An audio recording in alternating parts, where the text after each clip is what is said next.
পাকিস্তানের শোষণের বয়ান আগের ভিডিও জয় বাংলা করেছি না এটা। এছাড়া তা কয় যে এটা হলো চাকরি শিক্ষা সব জায়গায় বাঙালিরা পিছায় পড়বে।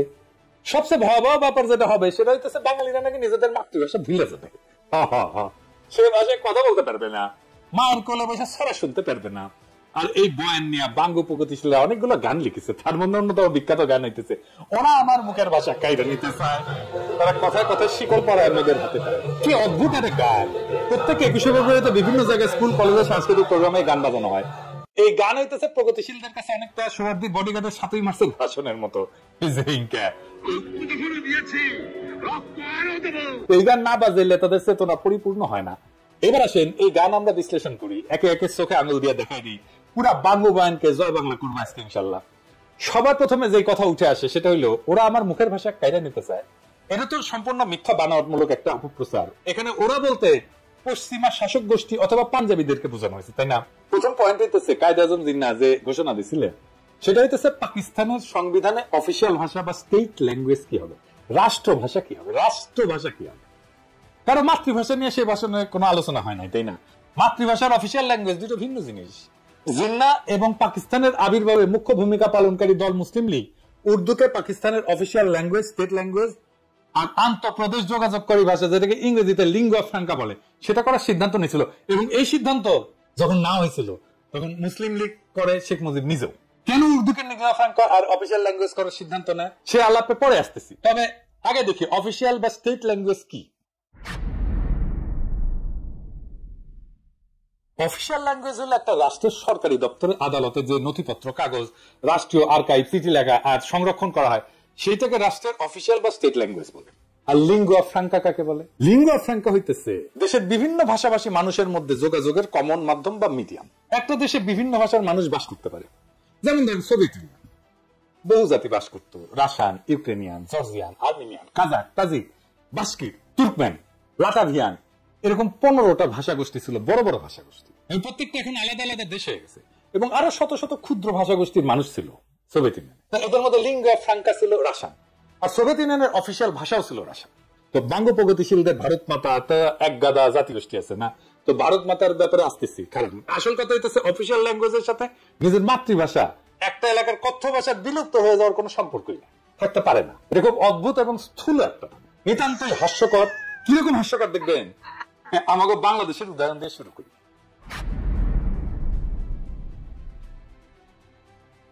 বাংলাদেশের অফিসিয়াল ভাষা হচ্ছে বাংলা, তাই না?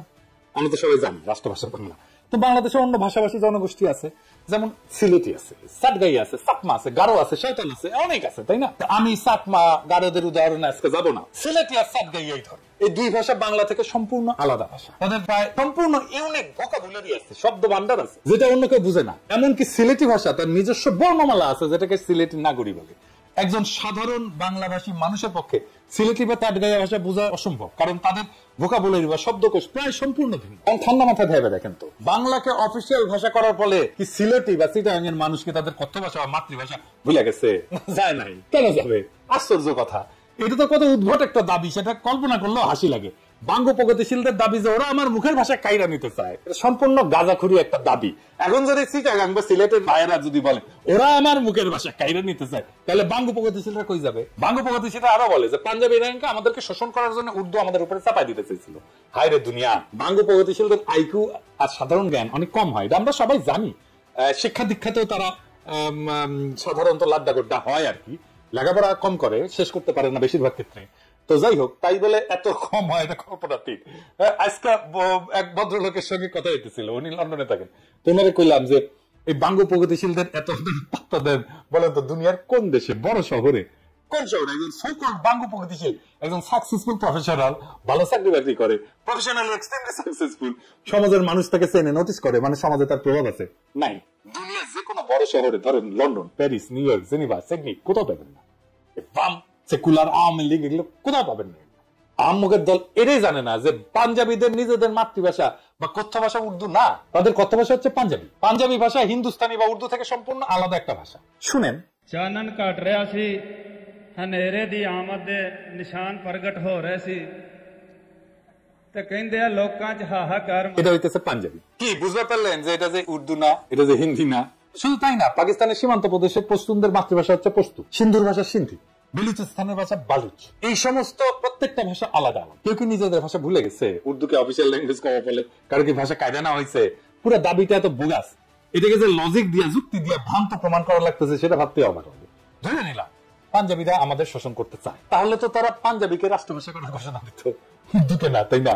জিন্নার জন্ম সিন্ধুর করাচি শহরে, ওনার দাদা গুজরাটের অধিবাসী, তাদের কথ্য ভাষা গুজরাটি ছিল। মোহাম্মদ আলী জিন্নাকে ছোটবেলাতে ইংল্যান্ডে চলে যাওয়ার ফলে ইংলিশে বেশি স্বাচ্ছন্দ্য বোধ করতেন, উনি সেই ভাষাতেই কথা বলতেন। ধরে নিলাম যে ওনার নিজের ভাষা আমাদের উপরে চাপাই দিতে চাইতেছিলেন, তাহলে উনি গুজরাটিকে পাকিস্তানের একমাত্র রাষ্ট্রভাষা করার ঘোষণা করতেন, উর্দুকে না, তাই না? জেনারেল আরিফ খান উনি সীমান্ত প্রদেশের মানুষ ছিলেন, জন্ম সীমান্ত প্রদেশের হরিপুর জেলা রেহানা নামের একটা গ্রাম। তো আপনার রেহানা নাম শোনেন না, এটা কিন্তু ওই গ্রাম থেকে আসছে। ওনাদের মাতৃভাষা অন্য পাঠানদের পশতুদের চেয়ে আলাদা ছিল।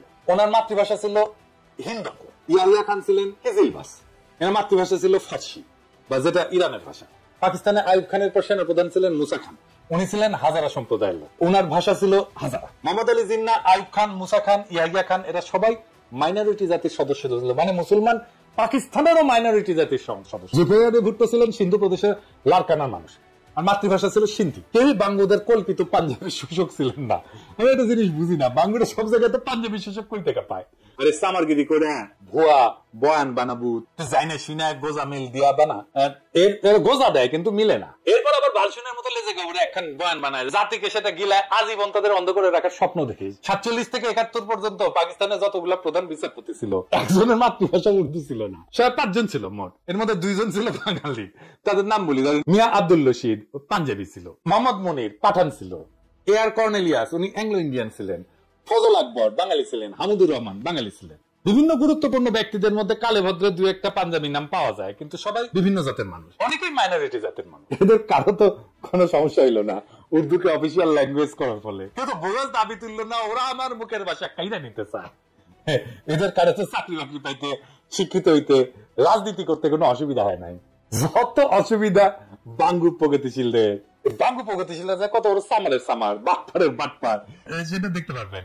আসেন এবার গানের আর বাঙ্গু বয়ানের আর একটা দাবি নিয়ে। উর্দুকে রাষ্ট্রভাষা করা হলে নাকি বাংলাদেশি বয়াতিদের নাইসা নাইসা গান গাওয়া বন্ধ হয়ে যাবে।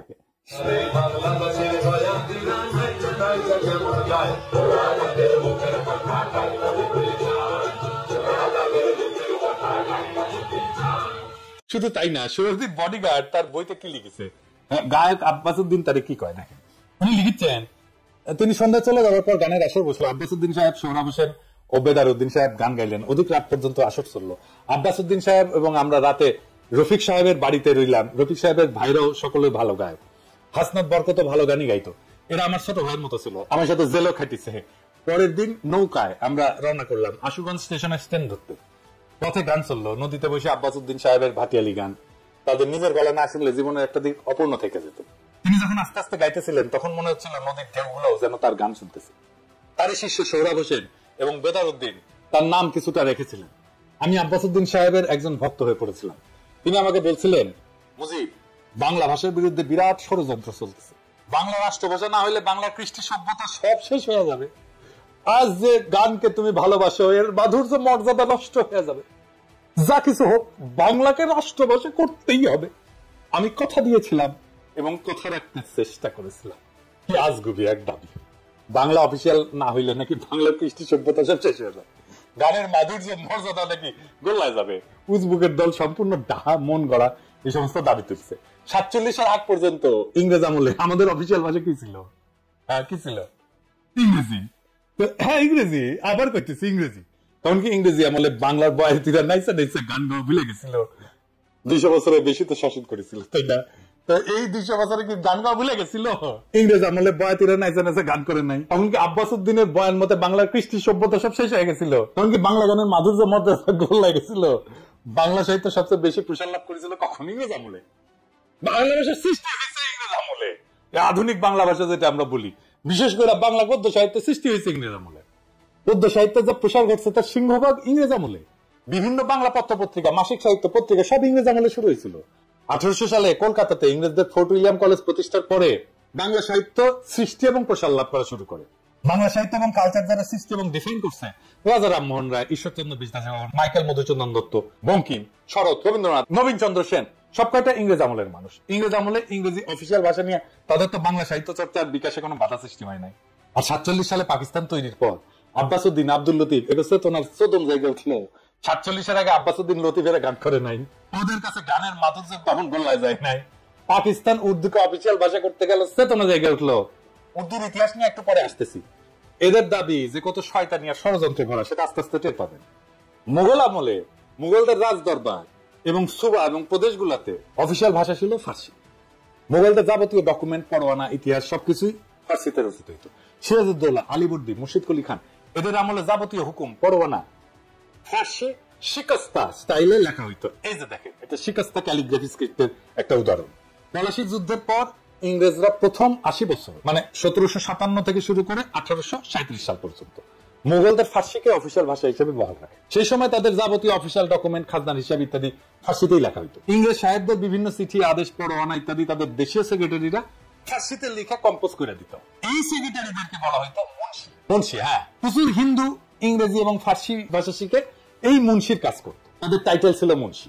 আমাদের গৌতম দাস দাদা আছেন না, আপনারা পছন্দ করেন খুব, আসল নাম হইতেছে গৌতম দাস মুন্সি। ওনার ছোট ভাই বিশ্বজিৎ দাস মুন্সি, উনি লেখেন মুন্সি বিশ্বজিৎ। এবার বুঝেছেন তো, 1837 সালে লর্ড অকল্যান্ড ব্রিটিশ ইন্ডিয়ার অফিসিয়াল ল্যাঙ্গুয়েজ ফার্সি থেকে ইংরেজি আর উর্দুতে বদল করে। জি হ্যাঁ, দুইটা অফিসিয়াল ল্যাঙ্গুয়েজ ছিল, ইংরেজি আর উর্দু।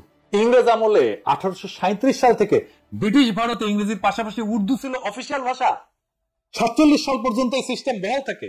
ইংরেজ অফিসাররা ব্রিটিশ ইন্ডিয়ান আর্মিতে তাদের নেটিভ সোলজারদের সাথে কি ভাষায় কথা বলতো শুনবেন? উর্দুতে। মহারানী ভিক্টোরিয়া তার হিন্দুস্তানি ব্যক্তিগত খাদেম মুন্সি আব্দুল করিমের কাছ থেকে উর্দু ভাষা শিখছিলেন। শুধু তাই না, মহারানী ভিক্টোরিয়া তার নিজের ডায়েরি ইংরেজির পাশাপাশি উর্দুতেও লিখতেন। ওনার ডায়েরির 13 ভলিউম উনি উর্দুতে লিখছেন নিজের হাতে। এটা নিয়ে একটা সিনেমা হয়েছে হলিউডে, মহারানী ভিক্টোরিয়া তার হিন্দুস্তানি খাদেম মুন্সি আব্দুল করিমকে নিয়ে। সিনেমার নাম হইতেছে ভিক্টোরিয়া অ্যান্ড আব্দুল। 2017 সালে এটা মুক্তি পাইছে।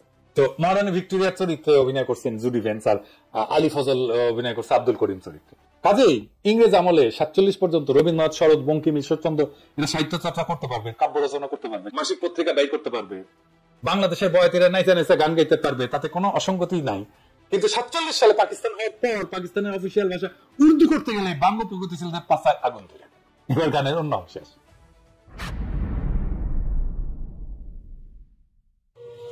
কথা বলে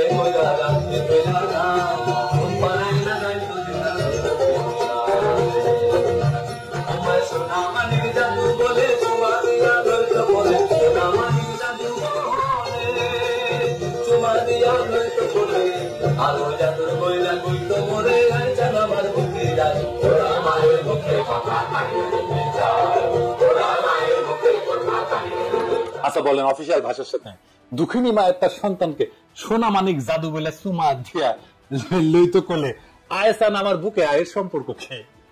ইংরেজ আমলে কি কোনো বাঙালি রমণী তার সন্তানকে বাংলা ভাষায় সোনা মানিক জাদু বলে সুমা দিয়া কোলে নেয় নাই? কি আশ্চর্য একটা দাবি। বাংলা প্রগতিশীলরা আবার এর মধ্যে দুঃখিনী মায়ের ঢুকেছে। কত বাটপারেরা। পাকিস্তান প্রতিষ্ঠা হওয়ার পরে জিন্না এবং তার পরবর্তী গভর্নর জেনারেল আর প্রধানমন্ত্রী খাজা নাজিবুদ্দিন তাদের ভাষণে সুস্পষ্ট করে বলছিলেন যে পাকিস্তানের কোন প্রদেশের প্রাদেশিক অফিসিয়াল ভাষা কোনটা হবে সেটা প্রদেশের আইনসভা ঠিক করবে, কিন্তু অল পাকিস্তান লিঙ্গুয়া ফ্র্যাঙ্কা হবে উর্দু। আগেই বলছি, পাকিস্তানে বহু ভাষার মানুষ বাস করত, পাঞ্জাবি, বাঙালি, পাঠান, বালুচ, হাজরা, সিন্ধি, কিজিলবাস। এদের সবার আন্তঃযোগাযোগ বা ইন্টার কমিউনিকেশনের জন্য উর্দু ছিল সবচেয়ে মোক্ষম ভাষা, কারণ এরা সবাই উর্দু জানতো। মানে ধরেন হাজরা সম্প্রদায়ের মানুষ বাংলা জানে না তো, বলুসরা বাংলা জানে না তো, তাহলে রাষ্ট্রভাষা যদি বাংলা করি তাহলে কেমনে হবে বলেন তো? উর্দু শব্দটা আসছে তুর্কি ভাষা থেকে। মূল তুর্কি শব্দটা ছিল অর্দু, যার অর্থ হচ্ছে সেনাবাহিনী বা সামরিক শিবির বা ক্যাম্প। এই অর্দু শব্দটা পরবর্তীতে ফার্সি, তারপরে উর্দুতে এসে দাঁড়ায় জাবানি উর্দু, অর্থাৎ সেনাবাহিনীর ভাষা। এই উর্দু থেকে উর্দি মানে সেনাবাহিনীর পোশাক শব্দটা আসছে। কেন উর্দু? এর জন্য অল্প একটু ইতিহাস বলি, শোনেন, ভালো লাগবে আপনাদের। আরবরা যখন নবীজির ওফাতের পর বিভিন্ন সাম্রাজ্য যেমন রোমান, পারস্যদের পরাজিত করে নিজেদের সাম্রাজ্য বানায়, সেটা সর্বপ্রথম উমাইয়া আমলে ভারতবর্ষ পর্যন্ত পৌঁছায়। মোহাম্মদ বিন কাসেমের নেতৃত্বে মুসলমানরা 711 সালে মাকরান, বেলুচিস্তান আর সিন্ধু প্রদেশ জয় করে। মোহাম্মদ বিন কাসিম সিন্ধু থেকে নদী ধইরা উত্তর দিকে বর্তমান পাঞ্জাবের মুলতান পর্যন্ত জয় করছিলেন। এখানে আরবদের বিজয় থেমে থাকে প্রায় 300 বছর। কতদিনে উমাইয়াদের পতন হইয়া আব্বাসীয় খলিফারা আসছেন। এবং আব্বাসীয় সাম্রাজ্য দুর্বল হইয়া বিভিন্ন খণ্ডে বিভক্ত হয়ে গেছে। আব্বাসীয় সাম্রাজ্যের পূর্ব দিকের প্রদেশ ইরান, খোরাসান আর তুরানে সামানিদ নামে একটা সালতানাত প্রতিষ্ঠা হয় 874 থেকে 999 সাল পর্যন্ত। তুরান হইতেছে তুর্কিদের এলাকা। খোরাসানের উত্তরে একটা বিখ্যাত নদী আছে যার নাম আমুদরিয়া, আপনারা শুনছেন না? গ্রিকরা একে অক্সাস বলতো। আলেকজান্ডার দ্য গ্রেট এই নদী ক্রস করছিলেন তার যুদ্ধযাত্রায়। সেই নদী হইতেছে ইরান আর তুরানের সীমানা। সেই নদীর উত্তরে তুরানি বা তুর্কিরা থাকতো। তুরানি তুর্কি ট্রাইব গুলা অশ্বারোহী বা নমাডিক ছিল। সামানিদ সুলতানেরা ইরানি ছিল এবং তারা ফার্সি ভাষায় ব্যাপক পৃষ্ঠপোষকতা করতো। আধুনিক ফার্সি সাহিত্য সামানিদ আমল থেকে শুরু হয়েছে। ফার্সি লেখা হয় আরবি হরফে। ইরানের মহাকবি ফেরদৌসি এই সময় মানুষ। সামানিদ সুলতানেরা তাদের রাজসভা এবং সামরিক বাহিনীতে তুরানি অশ্বারোহীদের ব্যাপকভাবে রিক্রুট করছিল। এদের মধ্যে একজন তুর্কি সেনাপতি আলেপ্তেগিন 962 সাল বর্তমান আফগানিস্তানের গজনি শহর জয় করে না নিজের একটা সাম্রাজ্যের গোড়াপত্তন করে। এই আলেপ্তেগিনের নাতি বা দৌহিত্র হচ্ছে গজনির বিখ্যাত সুলতান মাহমুদ, যিনি অশ্বারোহী তুর্কি বাহিনী নিয়ে ভারতবর্ষের পাঞ্জাব বিজয় করে তার সাম্রাজ্য যোগ করে। এর ফলে আরবদের বেলুচিস্তান এবং সিন্ধু বিজয়ের প্রায় 300 বছর পর মুসলমানরা বর্তমান সীমান্ত প্রদেশ পাঞ্জাব বিজয় করে। সুলতান মাহমুদ এবং পার্শ্ববর্তী গজনী সুলতানেরা তুর্কি হওয়া সত্ত্বেও তারা সামানিদ সুলতানদের অনুসরণে ফার্সিকেই নিজেদের অফিসিয়াল ভাষা হিসেবে ব্যবহার করতেন। সুলতান মাহমুদ মহাকবি ফেরদৌসিকে নিয়ে পারস্যের মহাকাব্য শাহনামা রচনা করছিলেন। আপনারা জানেন না যে বিখ্যাত শাহনামা? তো গজনীর এই সালতানাত 1186 সাল পর্যন্ত ছিল।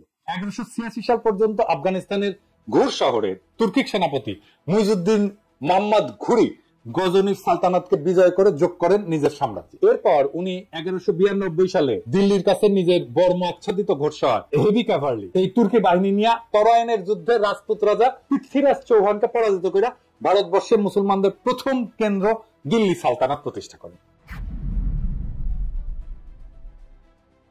এই সময়ে দিল্লি সালতানাতে তুর্কি, আফগান, ইরানি এই সমস্ত মুসলিম জাতি সেনা হিসেবে দলে দলে যোগ দেয়। কিন্তু তারা অফিসিয়াল ভাষা হিসেবে তাদের আগে গজনীর সুলতান মাহমুদ এবং সামানিদদের অনুসরণে ফার্সিকে বহাল রাখে। ভারতবর্ষে মুসলিম শাসনের সূচনা হয় দিল্লি সালতানাতের মধ্য দিয়ে। এরপরে আস্তে আস্তে মুঘল বাদশাহ আওরঙ্গজেবের সময় প্রায় পুরো ভারতবর্ষ মুঘলদের অধীনে আসে। মুঘলরাও ফার্সির ব্যবহার জারি রাখে। দিল্লি ছিল সালতানাতের রাজধানী বা কেন্দ্র। দিল্লির আশেপাশের এলাকায় খারিবলি নামে একটা ভাষা প্রচলন ছিল। এত জাতের মুসলিম দিল্লিতে সেটেল করার ফলে তারা এই খারিবলি ভাষা ব্যবহার শুরু করে। এর মধ্যে যুক্ত হয় অসংখ্য ফার্সি আর আরবি শব্দ, মানে যেগুলো ধার করা শব্দ। আমাদের বাংলাতে অসংখ্য ধার করা শব্দ আছে। খারবলি আর ফার্সি এই দুইটা মিলে তৈরি হয় উর্দু ভাষা। একে হিন্দুস্তানি ভাষাও বলা হয়, কারণ এটার উৎপত্তি হিন্দুস্তানে দিল্লি সালতানাতের সময়। দিল্লি সালতানাতের আমলে 1300 শতকে বিখ্যাত কবি আমির খসরু, যাকে ভারতের ততাবাকি বলা হয়, উনি উর্দু ভাষায় সাহিত্য রচনা করেন এবং তাকে উর্দু সাহিত্যের জনক বলা হয়। এই উর্দু ভাষাকে ফার্সি আরবি হরফেই লেখা হতো স্বাভাবিকভাবেই, কারণ যারা শিক্ষিত, যারা এই সাহিত্য রচনা করতেন, তারা অলরেডি সেই হরফের রাষ্ট্রীয় কাজে ফার্সিতে ব্যবহার করতেন। এখন হিন্দুস্তানে বিভিন্ন জাতের মুসলমানদের সমাগম ঘটে। ইরানি, তুরানি, আফগান, পাঠান, তাজিক, উজবেক, হাজরা ইত্যাদি। ভারতবর্ষের মুসলমানদের সেনা সামরিতে এরকম অনেক জাতের ঘোড়সওয়ার সৈন্য সেনাপতির সমাগম হয়তো। তারা এই হিন্দুস্তানি ভাষায় নিজেদের মধ্যে কমিউনিকেশন করতেন। এই জন্য ভাষার নাম হয়েছে উর্দু বা ক্যান। বোঝা গেছে? মুঘল বাদশাহ জাহাঙ্গীর, শাহজাহান, আওরঙ্গজেব থেকে শুরু করে বাহাদুর শাহ জাফর পর্যন্ত সবার মাতৃভাষা ছিল উর্দু।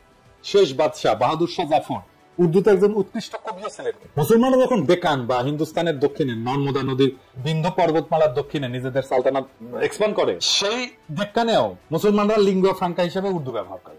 দক্ষিণের উর্দুতে তামিল, তেলেগু থেকে অনেকগুলো ধার করা শব্দ আছে, এই জন্য সেটাকে দক্ষিণী উর্দু বলা হয়। কিন্তু হায়দ্রাবাদের নিজামরা যাতে তুর্কি হইলেও তারা হায়দ্রাবাদে উর্দুতেই কথা বলতেন।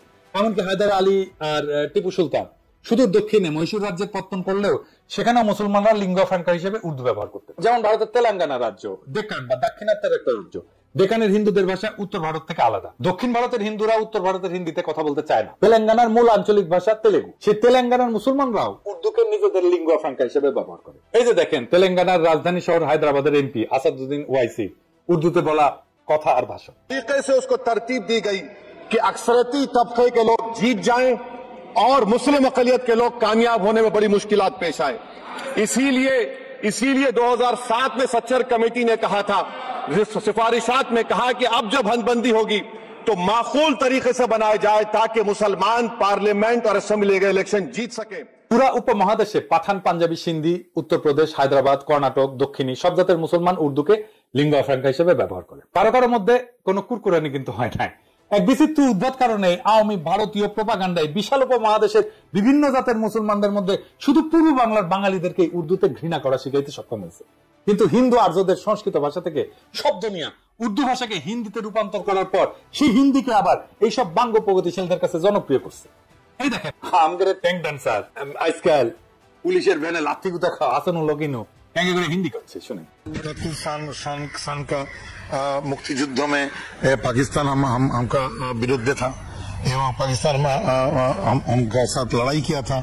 उस टाइम से जमाती इस्लामी एक आतंकवादी संगठन था जो मानुष का आदमी को मार दिया, नारी को मार दिया। वो संगठन पाकिस्तान बैक करता है एवं वो संगठन का जो आदमी मारा था उसका लिए विचार कर रहा है, फांसी भी हो गया। ये संगठन के साथ पाकिस्तानी का एवं पाकिस्तानी गोয়েন্দা संस्था ISI का गভীর ताल्लुक है। তো পাকিস্তান রাষ্ট্র 1947 সালে জন্ম নেয়। ভারতবর্ষে মুসলমানদের দিল্লি সালতানাত মোগল সালতানাতের উত্তরসূরি হিসাবে।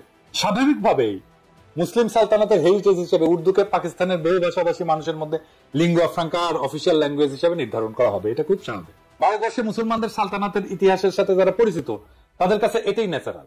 এর বিরোধিতা যে কত বড় ষড়যন্ত্র সেটা আপনারা একটু পরে দেখবেন। ষড়যন্ত্র কারা করছে সেটাও দেখবেন। তাজ্জব হয়ে যাবেন তাদের নির্লজ্জতা দেখে। আধুনিক হিন্দি ভাষার আবির্ভাব ঘটে 19 শতকের শেষে এবং 20 শতকে। অনেক হিন্দু উর্দু ভাষার কিছু ফার্সি আরবি ভোকাবুলারি আর ফার্সি হরফে নারাজ হয়। তারা এজিটেশন শুরু করে উর্দু বা হিন্দুস্তানি ভাষাকে দেবনাগরী হরফে লেখার জন্য ভোকাবুলারিতে আরবি ফার্সির বদলে সংস্কৃত থেকে ধার করা শব্দ নিয়ে রিপ্লেস করা শুরু করে। এই ভাষার নাম দেওয়া হয় হিন্দি। এর ফলে আধুনিক হিন্দি ভাষার আবির্ভাব ঘটে।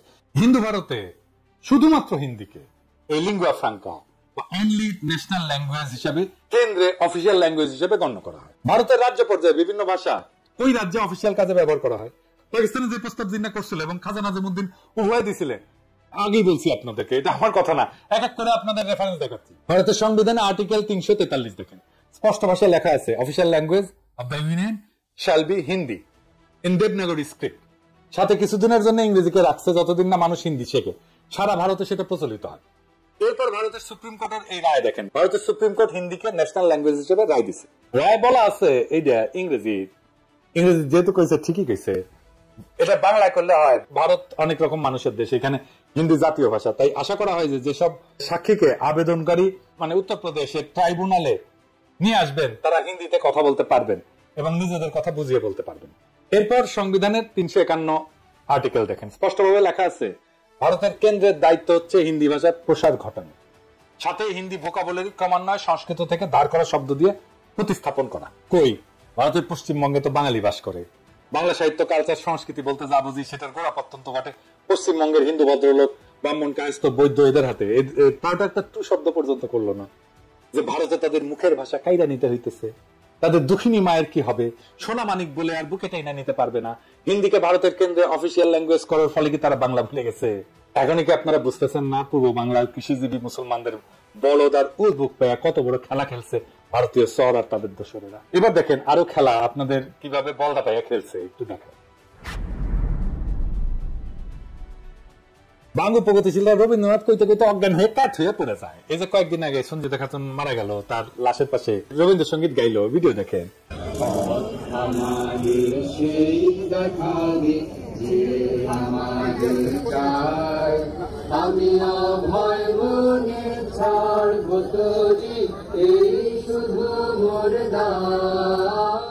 এখন আপনাকে আমি এই রবীন্দ্রনাথের একটা চিঠি পড়ে শোনাইতেছি, তাহলে বুঝবেন এই বাঙ্গু প্রগতিশীলদের ভারত মাতা আওয়ামী লীগ আর বামেলামিরা কিরকম বলদ বানাইছে। The Mahatma and the poet এই নামে একটা বই আছে যেখানে রবীন্দ্রনাথ এবং গান্ধীর মধ্যে লেখা চিঠিপত্র সংকলন করা হয়েছে। সংকলক সব্যসাচী ভট্টাচার্য, 21 জানুয়ারি 1918 বিহারের মতিহারি থেকে গান্ধী রবীন্দ্রনাথকে একটা চিঠি লেখে। এই পত্রে গান্ধী রবীন্দ্রনাথের মতামত জানতে চায় একটা বিষয়টা হইতেছে হিন্দিকে ভারতের একমাত্র জাতীয় ভাষা বা ন্যাশনাল ল্যাঙ্গুয়েজ করার ব্যাপারে, এই ভাষাকে আন্তঃপ্রদেশ যোগাযোগ এবং জাতীয় সমস্ত কমিউনিকেশনের ব্যাপারে চালু করা গান্ধীর প্রশ্ন ছিল এইরকম ইংরেজি, যে এটা কি ঠিক না যে হিন্দি একমাত্র সম্ভাব্য জাতীয় ভাষা এবং বিভিন্ন আন্তঃপ্রদেশের যোগাযোগের জন্য ভাষা হইতে পারে? চিঠির উত্তরে শান্তিনিকেতন থেকে 24 জানুয়ারি 1918 রবীন্দ্রনাথ এই প্রস্তাবে সম্মতিসূচক মতামত দেন এবং হিন্দিকে ভারতের একমাত্র জাতীয় ভাষা যা আন্তঃপ্রদেশ যোগাযোগের জন্য উপযুক্ত বলে মতামত প্রদান করেন। তিনি স্পষ্ট বলছিলেন, হ্যাঁ হিন্দি একমাত্র সম্ভাব্য জাতীয় ভাষা হইতে পারে ভারতে। আবার পড়ে শোনাচ্ছি, Hindi is the only possible national language in India.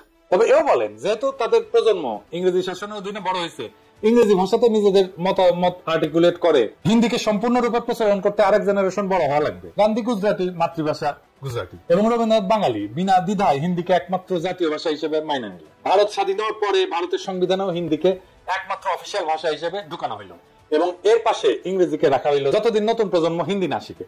যে বাঙ্গ প্রগতিশীলরা এত রবীন্দ্রনাথ বই পড়লে পাগল হইয়া যায়, কাজ পড়ে যায়, সে রবীন্দ্রনাথ নিজেই তো তার দেশ ভারতে হিন্দিকে সর্বভারতীয় ভাষা হিসেবে প্রমোট করছে। এখানে বাঙ্গ প্রগতিশীলদের আইকন রবীন্দ্রনাথ হাউকা করে নাই যে সে তার মাতৃভাষা ভুলে যাবে। পশ্চিম বাংলার কোন কবি সাহিত্যিক তো এটা একটা টু শব্দ করে নাই, যেহেতু রবীন্দ্রনাথ কইছে ঠিকই কইছে। আর জিন্না একই কথা কইয়া ভিলেন হইয়া গেল বাঙ্গ প্রগতিশীলদের কাছে। এটা কত বড় আমার বাটপাড়ের বাটপাড় দেখেছেন। ভারতের কেন্দ্রে, সচিবালয়, আদালতে, আর্মিতে সব জায়গায় অফিসিয়াল ভাষা হচ্ছে হিন্দি বা ইংলিশ। সব ফাইলপত্র, যোগাযোগ, চিঠি আদান প্রদান হিন্দি অথবা ইংলিশে করা। ভারতের পার্লামেন্টে কথা বলতে গেলে হিন্দি বা ইংলিশ ব্যবহার করতে হয়। পার্লামেন্টের মেম্বার, রাজনীতিবিদ যদি বকলম বা মূর্খ হয় তাহলে স্পিকারের বিশেষ অনুমতি নিয়ে অন্য ভাষায় বক্তৃতা দিতে পারে, যদিও সে বক্তব্য কেউ শুনে না। এই যে দেখেন পশ্চিমবঙ্গের লোকসভার একজন সদস্য অভিষেক ব্যানার্জি, ডায়মন্ড হারবার 24 পরগনা আসনের এমপি, লোকসভায় হিন্দিতে কথা বলছে। দেখেন, खबर रखिए और कुर्सी का पीटी बांध लीजिए, मौसम बिगड़ने वाला है। आप डायरेक्शन देंगे ये मुझे?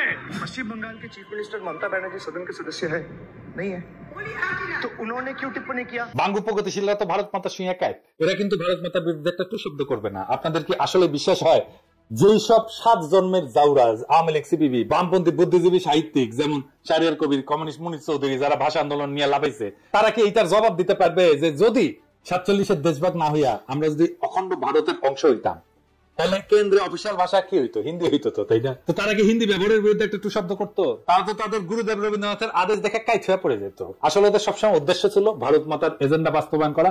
আমাদের আগের 2টা এপিসোডে দেখাইছি, এই এপিসোডের মাধ্যমে সেটা আবার স্বতঃসিদ্ধভাবে প্রমাণ করলাম আপনাদের সামনে আরেকবার। এরা সবসময় এই ভূখণ্ডের মুসলমানদেরকে দুর্বল করে রাখতে চাইছে, এখনো সেটার জন্য আপ্রাণ চেষ্টা করে যাচ্ছে। সেই জন্য প্রথম থেকে ষড়যন্ত্র করে তাদের দেশীয় স্পন্সরদের মাধ্যমে এই সমস্ত ভুয়া বয়ান তৈরি করে বিলি করেছে। পাকিস্তান তৈরি হওয়ার পর থেকে এদের উদ্দেশ্য ছিল উপমহাদেশের মুসলমানদের মধ্যে যাতে বন্ধন না থাকে, একতা না থাকে, মুসলমানরা যাতে কোনোভাবে এক দেশে বসবাস না করে। মুসলমানরা যদি একতাবদ্ধ শক্তিশালী থাকে তাহলে তো ভারত মাতার বিশাল বিপদ সামনে, তারা তাদের অখণ্ড ভারত পুনরুদ্ধারের স্বপ্ন বাস্তবায়ন করতে পারবে না। এই জন্যই ভারত নিজে হিন্দিকে নিজের অফিসিয়াল ল্যাঙ্গুয়েজ বানায় পূর্ব বাংলার মুসলমানদেরকে উজবুক বানাইছে তাদের দেশীয় দোসরের মাধ্যমে। এখনো খেয়াল করলে দেখবেন ইউটিউবে বা ফেসবুকে পশ্চিমবঙ্গের বাঙালিরা এসে এই ব্যাপারে উস্কানি দেয়। যখন কোনো উর্দু গানে বা পাকিস্তানের কোনো কিছুতে বাংলাদেশি কেউ লাভ দেয়, লাইক দেয় বা কোন একটা কমেন্ট করে, এইসব পশ্চিমবঙ্গের বাটপাট সামাররা এসে কয় তোদের ভাষা উর্দু নাকি? কত বড় সামারেরা! তখন এরা ওপার বাংলা থেকে ভাষা আন্দোলনে ব্যাপকভাবে উস্কানি দিচ্ছিল, প্রোপাগান্ডা চালাইছিল। এদের প্রোপাগান্ডা কি জিনিস সেটা সবাই আজকে ভালোভাবে বুঝছেন।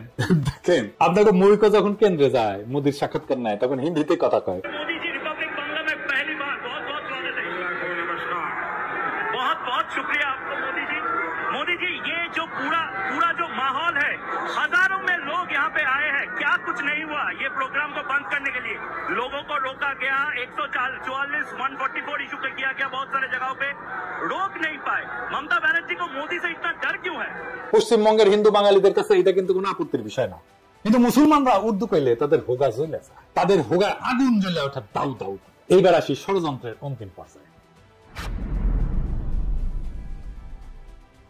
52 সালের 21শে ফেব্রুয়ারির ঘটনা। 21শে ফেব্রুয়ারি নিয়ে যেই বয়ান প্রচলিত তাতে বলা হয় পাকিস্তানি পুলিশ হঠাৎ করে যায়, বলা নাই কওয়া নাই, নিরো ছাত্রদের মিছিলে গুলি বর্ষণ করে, যেখানে তারা রাষ্ট্রভাষা বাংলা চাই স্লোগান দিতে দিতে শান্তিপূর্ণ মিছিল করতেছিল। এর ফলে হতাহত হয় বেশ কিছু ছাত্র জনতা, কিন্তু বাস্তবতা ছিল সম্পূর্ণ বিপরীত। প্রথম পয়েন্ট হচ্ছে গুলি চালাইছিল প্রাদেশিক সরকার, কেন্দ্রীয় সরকার না। পুলিশ ছিল প্রাদেশিক সরকারের অধীনে এবং পুরো বাংলা পুলিশে বাঙালিরাই চাকরি করত। প্রাদেশিক সরকারও সম্পূর্ণভাবে বাঙালি ছিল। মুখ্যমন্ত্রী ছিল ময়মনসিংহের নুরুল আলম, মন্ত্রিসভা ক্যাবিনেট ছিল 100% বাঙালি। দ্বিতীয় গুরুত্বপূর্ণ পয়েন্ট হচ্ছে পুলিশ লাফায় এসে ছাত্রদের উপরে গুলি চালায় না। আওয়ামী লীগ এবং কমিউনিস্ট পার্টির ছাত্র সংগঠন অনেক উস্কানি দিয়াও কোনো পাল্টা সাড়া না পেয়ে একটা সিন ক্রিয়েট করার জন্য প্রাদেশিক আইনসভার দিকে হামলা করতে যায়। তখন প্রাদেশিক আইনসভা ছিল এখন যেটা বাংলা একাডেমি, ওইটা। সেদিন প্রাদেশিক আইনসভার সদস্যদের একটা মিটিং এর ডেট ছিল, সেখানে আওয়ামী বামেরা প্রাদেশিক আইনসভার সদস্যদেরকে আইনসভায় যোগ দিতে বাধা প্রদান করে শারীরিক ভাবে, তাদের গাড়ি পর্যন্ত আটকায়। পুলিশ এসে তাদেরকে সরাই দিতে চায়, রাস্তা ক্লিয়ার করে দিতে চায়। তখন লীগের আর কমিউনিস্টদের ছাত্রকারের পুলিশের উপরে চড়াও হয়, পুলিশ লাঠিচার্জ করে, লীগের গুন্ডারা এরপরে পুলিশের দিকে ঢিল ইট পাটকেল ছড়া শুরু করে এবং পুলিশেরা আহত হয়। তো এই সমস্ত বামেরা কি ধরনের হয় দেখেছেন তো, পুলিশদেরকে কিভাবে আক্রমণ করে এবং তারপরে বলে আমাকে আক্রমণ করছেন কেন, দেখেন না? এই যে দেখেন,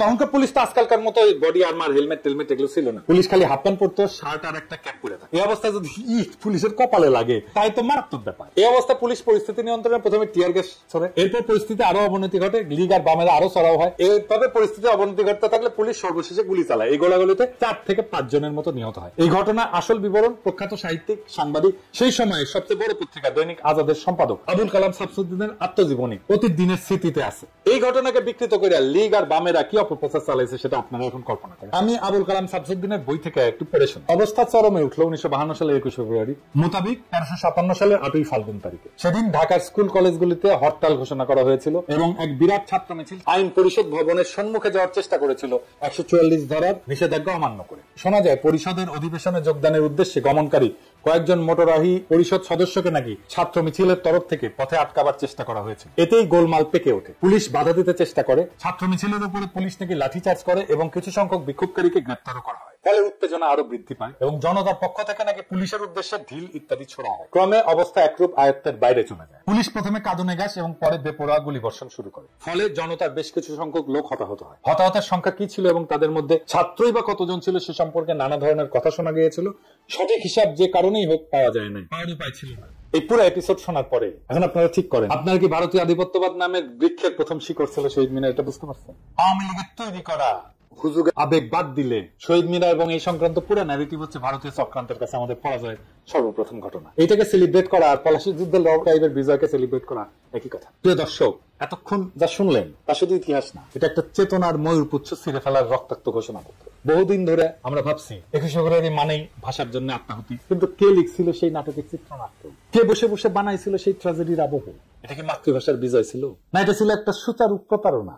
ভারতের প্রথম পেরেক ঠোকা আমাদের ভূখণ্ডের আত্মপরিচয়, আমাদের ঐতিহ্যে, আমাদের আত্মমর্যাদায় ভাষার নামে চলা ষড়যন্ত্রের নোংরা স্ক্রিপ্ট আমরা আজকে ছিঁড়ে ছিঁড়ে ফেলে দিচ্ছি। আমরা সেই প্রজন্ম যারা আর হুজুগে শহীদ মিনারে খালি পায়ে শুধু গানই করতে যাব না, আমরা প্রশ্ন করব।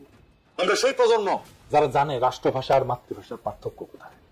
আমরা সেই প্রজন্ম যারা ইতিহাসের ভাঙা পাথর গুড়ায় নতুন সত্যের মিনার করতে চায়। আজকে আমরা ঘোষণা করতেছি চেতনার নামে চালানো ভারতীয় আধিপত্যের অপপ্রচার আর চলবে না। এই ইতিহাস যারা জানে না তারা আবেগে ভাসে, আর যারা জানে তারা বিদ্রোহে দাঁড়ায়। এটাই শেষ কথা। আজ চেতনার বেদীদের শ্রদ্ধা নয়, আত্ম অনুসন্ধান চাই। ইনকিলাব।